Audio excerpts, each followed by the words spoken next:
A Florida Project is a fictional movie about a 6-year-old girl named Mooney who lives with her mom Haley, who's in her mid-20s.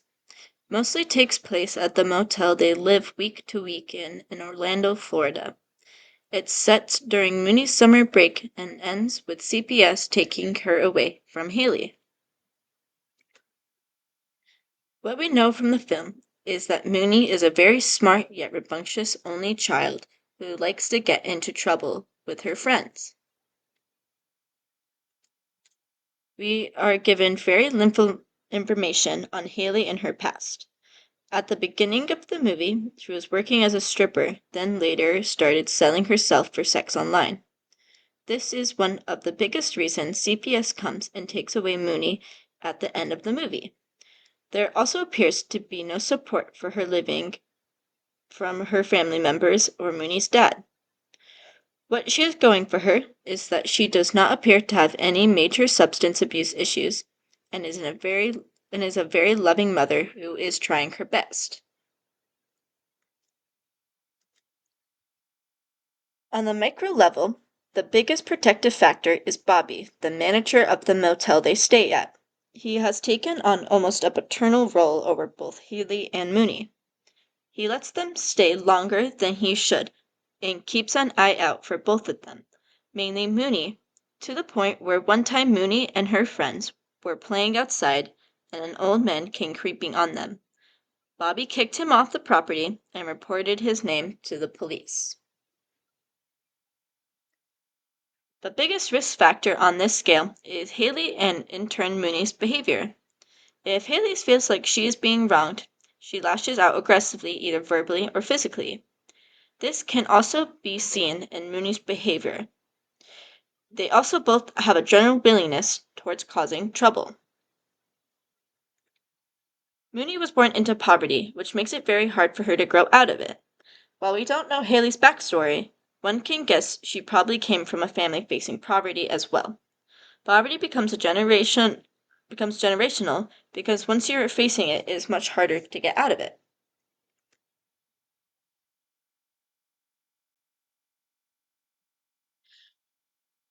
On the Mesa level, the biggest protective factor comes from community support, like churches who drive around and bring food to different motels. Support also comes from close friends who live in the same or close by motel. One friend who would sneak them food out of the back of her restaurants, and another friend would sometimes watch Mooney and let the two of them stay at her place for a few nights. The biggest risk factor on the Mesa level is the lack of supervision Mooney has. During the summer, she has nowhere to go. Haley doesn't want to force her to stay in the motel room all day, so she lets Mooney go off and play with her friends. Most of the time, they do stay on property.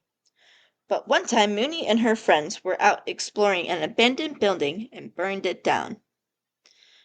While Mooney did make it out alive, obviously that was a very dangerous situation for her to be in.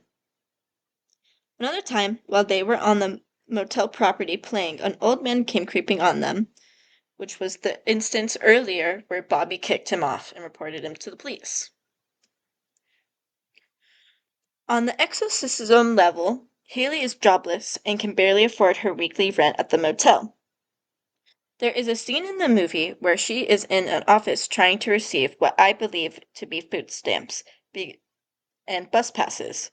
She is turned away because she does not reach the required 30-hour work week.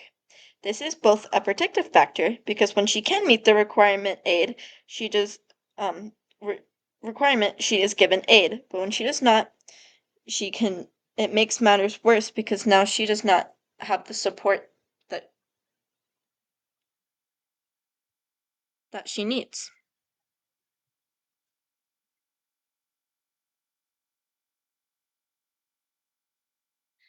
Haley could not reach the 30-hour work week requirement because at the time she was working as a stripper. She wasn't getting scheduled because, unlike the other girls, she did not want to go beyond just dancing, such as giving clients blowjobs and other stuff. This is kind of ironic since she turned to sell herself for sex online. This is connected to Mooney's immediate safety because Haley is now having random men over to their room when and where Mooney is kept in the bathroom in a bath while they are over. On the macro system level, the biggest protective factor is that someone turned them in. The protective factor is that someone reported Haley to DCSF. Someone was aware and cared enough of their situation to make the call. This goes into a cultural norm of looking out for one another and not just ignoring the fact that someone is in a dangerous situation. The risk factors on the micro level in the risk on the micro level is the lack of affordable housing. Many people, like Haley, use motels as a cheap form of housing. This shows more of how hard it is for families to get stable, low-income housing that they can actually afford. People living around them also do not create a safe living environment for the children. This is a bi-directional relationship between the macro and individual. It is a common thing for motels to let people stay for long periods of time. They make tenants switch rooms weekly and keep them out before they can take up residency. Then people bounce between motels as it is very cheap form of housing. The motel owners are in need for someone to stay at their motel because most tourists don't want to stay there, and the families in poverty are in need of a cheap place to stay. The most protective factor is Bobby, the hotel manager, and his involvement with the family. He's probably the one that reported Haley to DCSF and provides the most support out of everyone in their lives and has provided somewhat stable housing for them. The other biggest protective factor is government aid.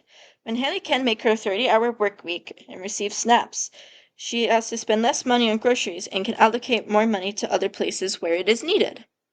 Next is DCSF's involvement will in turn hopefully be very beneficial to them.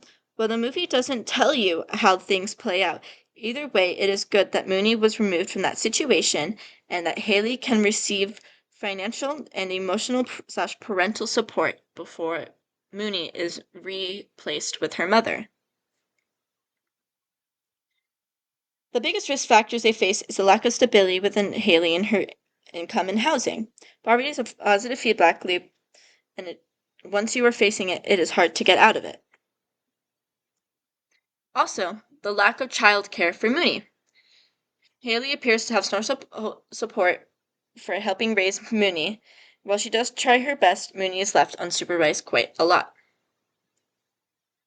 What would improve the situation the most, on a macro and exo level, is strong and reliable government intervention.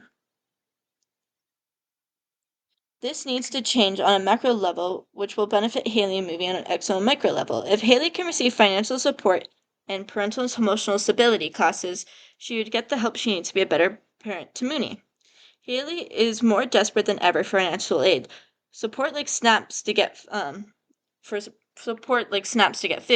There needs to be a system in place to help people in her position who cannot make the 30-hour work week yet still need support in getting money for food. It could also benefit from getting help with receiving a more stable job. A fix on the micro level would be free childcare for Mooney, which would provide a safe and structured place for her to go. Places like the YMCA or Boys and Girls Club offer free after-school and summer childcare.